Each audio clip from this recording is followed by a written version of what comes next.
जय श्री कृष्णा। कैसे हैं आप लोग? फ्रेंड्स, आज की चर्चा काफ़ी महत्वपूर्ण होने वाली है। आज चर्चा करने जा रहे हैं कि इस समय पर आपके, क्योंकि 2026 आने वाला है और 2025 की विदाई हो रही है। 2025 की विदाई होते समय देखिए बहुत सारे ग्रहों ने अपने बड़े बड़े चेंजेस किए हैं। जैसे सूर्य ने अपना राशि परिवर्तन किया है, शुक्र ने अपना राशि परिवर्तन किया है, वहीं शनि ने अपना नवमांश परिवर्तन किया है और राहु ने अपना नक्षत्र बदला है।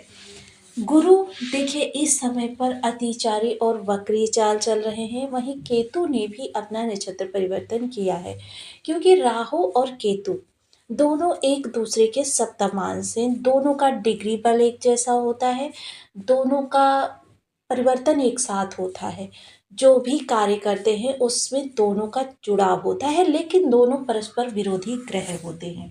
एक अध्यात्म तो दूसरा भौतिक जगत, दोनों ही दृष्टियों को, क्योंकि जिस तरीके से हमारा जीवन, कह सकते हैं कि कोई अगर हम गाड़ी चला रहे हो और उसका एक पहिया ना हो तो वो गाड़ी किस तरीके से चलेगी, यानी कि समझ लीजिए वो गाड़ी चलना बहुत मुश्किल हो जाएगा।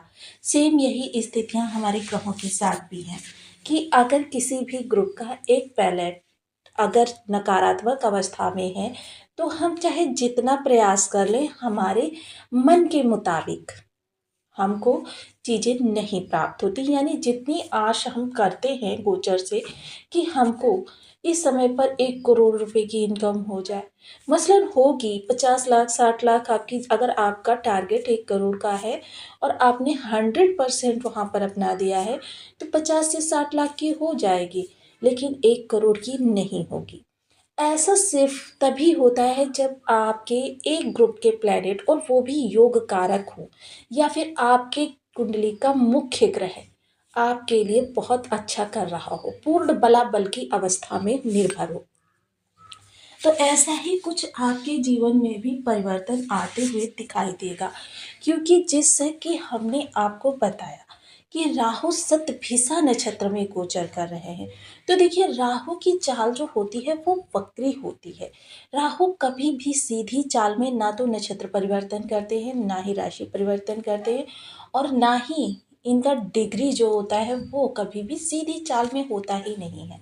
ये सदैव वक्र गति को ही अनुसरित करते हैं।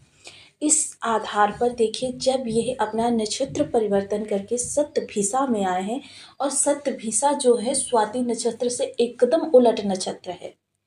अब यहाँ पर ये चतुर्थ चरण से प्रवेश करेंगे। चतुर्थ चरण जो कि मीन राशि है। मीन राशि क्या है? निष्कर्ष की राशि है। ऐसे समय में निष्कर्ष की राशि, परिपक्वता की राशि, ज्ञान की राशि, हीलिंग की राशि, और बहुत कुछ ऐसा जो आपकी कल्पना से परे हो, यानी कि अध्यात्म, अनुसंधान, इन चीज़ों में रचनात्मक क्रियाएं, चीज़ों में एक विस्तार, ये सारी चीज़ें इस समय पर आपके साथ होती हुई देखी जाएंगी। हालांकि इसका पैमाना कितना बड़ा होगा यह सब तो पूर्णतया आपकी कुंडली के बाद ही पता चलेगा, लेकिन इस समय पर छोटे ही पैमाने पर सही, लेकिन आपके साथ कुछ ऐसा होने जा रहा है जो आप कभी सोच भी नहीं सकते थे कि ये परिवर्तन आप स्वयं करेंगे या आपके अंदर इतने बड़े बड़े चेंजेस आते हुए देखे जाएंगे। तो बहुत महत्वपूर्ण हो जाता है, क्योंकि राहु क्या है, बहुत ही विशाल विस्तार वाले प्लेनेट हैं। ये किसी भी ग्रह को अपने प्रभाव में लेने की क्षमता रखते हैं। चाहे कोई भी ग्रह हो, कोई भी भाव हो, सभी को अपने अनुसार चलाने का कार्य करते हैं। तो बने रहिए हमारे साथ इस वीडियो में, एंड तक आपको बहुत कुछ जानने के लिए मिलेगा। वीडियो बहुत ज्ञानवर्धक होने वाला है। यदि आपके लग्न में कुंडली के प्रथम भाव में 10 नंबर बना हुआ है तो ये राशिफल आपके लिए। कुंडली में कहीं भी चंद्रमा के साथ 10 नंबर बना हुआ है तो ये राशिफल आपके लिए। कुंडली ना होने की स्थिति में आप इसे नाम राशि से भी देख सकते हैं। यदि अभी तक आपने अपने इस चैनल को सब्सक्राइब नहीं किया है तो प्लीज़ सब्सक्राइब कर लीजिए, वीडियो को लाइक कर दीजिए, चैनल को शेयर कर दीजिए। इससे होगा क्या कि हमारे आने वाले हर वीडियो की नोटिफिकेशन मिल सकेगी आपको सबसे पहले। एक प्यारा सा कमेंट करना बिल्कुल ना भूलें। कमेंट से हमें बहुत मोटिवेशन मिलता है, हौसला मिलता है, और ये पता चलता है कि आप और क्या जानना चाहते हैं। तो इस समय पर जो ये चर्चा हो रही है बहुत ही ज़्यादा विशेष हो रही है, क्योंकि मीन राशि गुरु की राशि है और गुरु की राशि में राहु का जाना, सबसे पहले तो ये जो आपकी जहाँ पर भी बहुत ज़्यादा क्षति हुई है या आपकी चीज़ें बहुत ज़्यादा बिगड़ी हैं, वहाँ पर जब इनका प्रभाव जाएगा तो चीज़ें बेहतर से बेहतरीन होती हुई दिखाई देंगी। क्योंकि गुरु और राहु, देखिए राहु विस्तार है। अब किसी भी चीज़ को अगर नियंत्रण प्राप्त हो जाए, कोई भी कितनी भी, देखिए क्लास में अगर बच्चा है बहुत ज़्यादा आपको परेशान कर रहा है, तो क्या होता है, अगर वहाँ पर टीचर आ जाए तो फिर समझ लीजिए वो जितनी देर वहाँ पर टीचर रहने वाला है, अनुशासित मर्यादित आचरण करने वाला है। तो यही चीज़ें राहु के साथ भी होंगी। इस समय राहु अपना बेस्ट से बेस्ट देने का प्रयास करेंगे, क्योंकि राहु यहाँ पर हीलिंग का भी कार्य करने वाले हैं। जो भी चीज़ें आपकी पिछले समय में डिस्ट्रॉय हुई हैं या बहुत से ऐसे कार्य कारोबार हैं जो बंद हो गए हैं, उनको पुनरावृत्ति यानी रिस्टार्ट करना, या फिर आप कुछ लर्निंग करना चाहते हैं या जीवन में कुछ अध्यात्म की ओर प्रवृत्त करना चाहते हैं, या भौतिक जगत में किन्हीं रिश्तों को आप सहेजना चाहते हैं, आपके टूट गए हैं रिश्ते, तो ऐसी हर अवस्था में राहु यहाँ पर आपके लिए मददगार होते हुए दिखाई देंगे।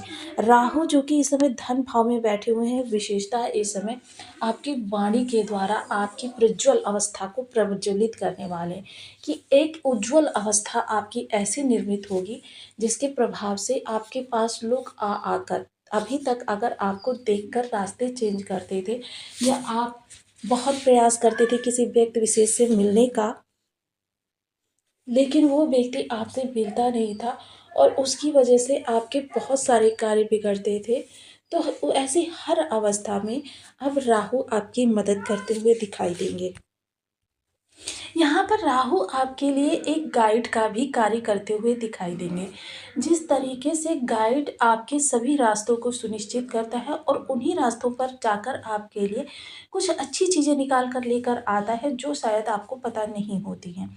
सेम यही चीज़ भाग्य आपकी इसी तरीके से करवट लेती हुई दिखाई देगी, कि राहु के प्रभाव से इस समय पर आप उन चीज़ों को समझने में, उन चीज़ों को द्वारा कुछ अच्छा करने में कामयाब हो सकेंगे जो अभी तक आपके मन मस्तिष्क में नहीं आ रही थी। आप पर कुछ ऐसी बातें हावी हो रही थी कि जो चीज़ें आप समझ कर भी अनजान बन रहे थे। वहीं इस समय पर अगर शत्रु पक्ष के लिए चर्चा की जाए, तो शत्रु पक्ष देखिए जहाँ राहु हों वहाँ शत्रु पक्ष की कोई बिसात नहीं होती कि वह आपको किसी भी तरीके से हरा सके। पहली बात तो राहु का प्रभाव ही इतना ज़्यादा ज़बरदस्त होता है कि शत्रु पक्ष आपकी ओर आँख उठाकर देखने का भी साहस नहीं करता। दूसरी चीज़, ऋण लेन देन के लिए देखिए अगर आपने ले रखा है तो उसको भी राहु इस समय पर पार करवाएंगे और आपकी ऋण की कोई स्थिति ना बने इसको भी सुनिश्चित करेंगे। बीमारी के लिए देखिए यहाँ पर एक चीज़ कहना चाहूँगी कि राहु की बीमारी जो होती है, बीमारी कोई नहीं होती लेकिन एक भ्रम की बीमारी होती है, कि मतलब व्यक्ति परेशान भी रहता है और डॉक्टर्स की मर्ज़ पकड़ में नहीं आती। ऐसी स्थिति में देखिए आपको सेकेंड ओपिनियन या फिर आयुर्वेद की शरण में जाना चाहिए। चिकित्सा जगत में आयुर्वेद का एक बहुत बड़ा सिद्धांत होता है, क्योंकि ज्योतिषीय चीज़ें जो होती हैं वैदिक अनुसंधानों के द्वारा ही आपकी लाभ प्रदान करती हैं। लाभ के लिए अगर कहें तो आपको धन लाभ भी होगा। देखिए फिर से वही बात दोहरा दूँ कि इसका स्तर कितना बड़ा होगा ये आपके बर्थ चार्ट में बैठे हुए राहु ही बता सकते हैं। गोचर कुंडली में यह लाभ को दिखा रहा है। जीवन साथी के पद प्रमोशन वेतन वृद्धि के योग बनेंगे। साथ ही साथ अध्यात्म में आपके बहुत ज़्यादा, अगर कहें दोनों संसार और आध्यात्म को 50-50 अगर दिए जाते हैं तो आपका 80% इस समय रुझान जो हो रहेगा, आत्म प्रवृत्ति जो रहेगी वो आध्यात्म में जुड़ी हुई रहेगी। तो इस समय पूर्ण स्पिरिचुअल आप रहने वाले हैं। वहीं कर्म से जुड़े हुए कार्य देखिए आप व्यवहारिक जगत के लिए करेंगे और बेहतर करेंगे, पहले से बेहतर करेंगे। अपना हर प्रयास जो है आपका 100% रहेगा।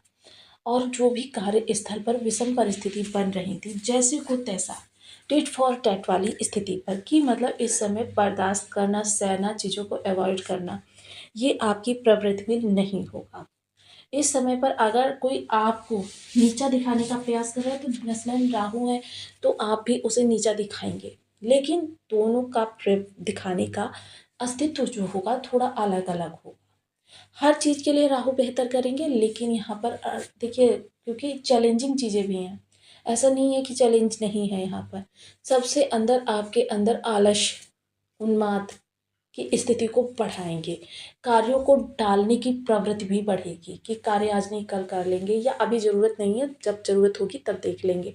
इस तरीके की प्रवृत्तियाँ आपके अंदर आती हुई दिखाई देंगी। मसलन टाइम को डिस्ट्रॉय करना इस समय आपकी प्रवृत्ति बन जाएगी, जो कि आपके लिए बहुत ही खतरनाक सिद्ध होने वाली है।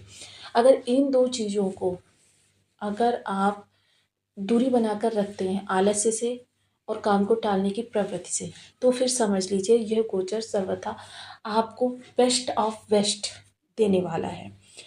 बेस्ट, तो फिर इस बेस्ट के लिए कुछ और भी हमें बेस्ट उपाय करने चाहिए। तो आज ऐसे उपाय की चर्चा करेंगे। देखिए, बीज मंत्र तो सदैव की तरह रहेगा ही, लेकिन कुछ विशेष उपाय भी रहेंगे जो करके हम बहुत ज़्यादा अच्छा लाभ प्राप्त कर सकते हैं। विशेषता देखिए, मैं सदैव आपको बताती हूँ कि कोई भी उपाय हो वो आपको जादू की छड़ी की तरीके से प्रभाव नहीं प्रदान करता।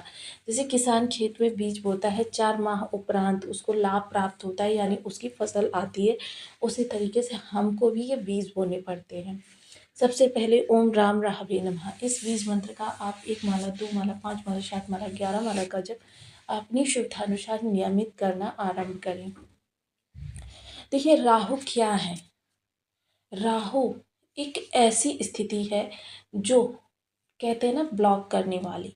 तो जहाँ पर भी विशेषता देखिए, बंद गली हो, बंद गली के रास्ते पर जाकर राहु संबंधित चीज़ों को गाड़ना आपके लिए सदैव ही लाभकारी रहने वाला है। चीज़ें देखिए, छत विछत लोगों को, अंधजनों को, क्योंकि राहु क्या है, उनकी आंखें ब्लॉक होती हैं। ऐसे लोगों के अंदर राहु